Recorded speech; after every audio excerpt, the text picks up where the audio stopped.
Alright guys, fellow YouTuber Mario Fonseca, whose account I'll link you to in the video description, has uploaded some better quality gameplay videos of 2K15 from Gamescom, and it sheds some light on this year's gameplay changes. Firstly, the boxes on the selection screen are a lot clearer and appear to translate to custom superstars, downloaded superstars and managers, with the fourth box that I presume to be Divas being black. If the box is Divas, then it's strange that they haven't just added the text, because there is text there for the DLC superstars, even though they're not selectable, so maybe the Divas are included on the main selection screen this year, and the empty black box is something like NXT, which I mentioned in a previous video. Also confirmed from the video is some of the superstar ratings. Goldust is 86, Randy Orton's 92, and John Cena is the highest at 96. Cesaro is rumoured to be 93, which is higher than Orton, but his rating wasn't shown in the video to confirm it. Another change that stands out is the loading time, as it's almost instantaneous between the selection screen and the entrances, with only around 5 seconds wait after the end of the entrances and the beginning of the match.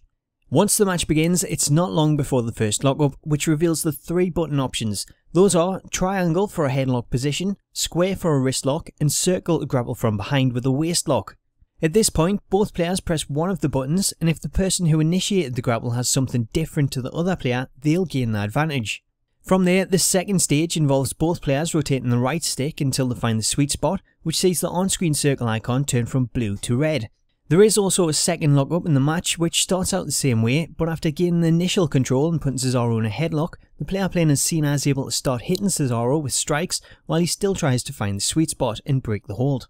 Moving past lockups, the match shows off a few new animations, such as the Selm animations when taking strikes, a few new moves and Cena sliding into the ring from the outside, as well as Cesaro dropping down to one knee for a quick breather in the second video as he tries to regain some stamina. Whilst on the outside and around the announce table, you'll also notice both Justin Roberts and the timekeeper scurry off through the open gate in the barricade, retreating to a safe zone which harbours the ring bell, which, if there is the ability to go into the crowd, this would be a good way to do so. Whilst we're talking about the ring surroundings, you'll also notice that the TV monitors stay on screen this year, as does the upper part of the announce table after being ripped off, but it's unknown if you can pick these up and use them as weapons. Speaking of weapons, the no holds barred match features a few, including a chair which seems to glitch at one point, leaving some of the chair legs floating in midair. As for other weapons, there's 2 chairs that you can take from Justin Roberts and the timekeeper, with Cesaro also pulling out a metallic bat from under the ring.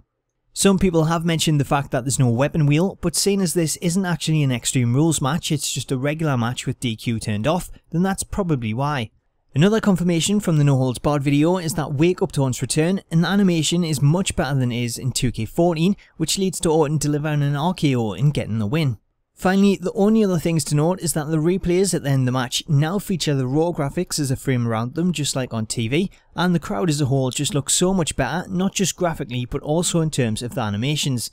So there you go, there's a few more details on the game and a better explanation of how the lockups work, so check out the footage for yourself using the links in the description and let me know what you think in the comments. Until next time, I'll catch you later.